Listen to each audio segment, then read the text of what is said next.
நம்முடைய சகோதரர்கள் காசாவிலே இன்னல்களுக்கும் இஸ்ரேலின் கொடுமைகளுக்கும் ஆளாகி கொண்டிருக்கிறார்கள்.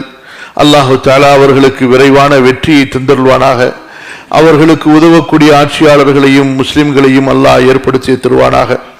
அல்லாஹ் அவர்களுக்கு ஆக்கிரமிப்பாளர்களுக்கு எதிராக பகிரங்கமான மிகைப்பான வெற்றியை தந்தருள்வானாக. ஆமீன்.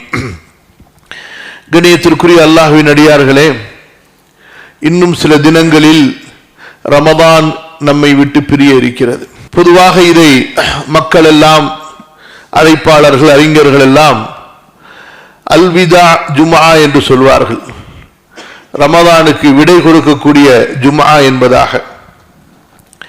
கண்ணியத்திற்குரியவர்களே, புத்திசாலியான ஒரு முஃமின் வாழ்க்கையில் இந்த ரமதானை மட்டுமல்ல, தன்னுடைய ஒவ்வொரு நாளையும் அவன் கவனிப்பான், கணக்கெடுப்பான். தனது ஒவ்வொரு நாள் முடிவதை குறித்து அவன் கவலைப்படுவான்.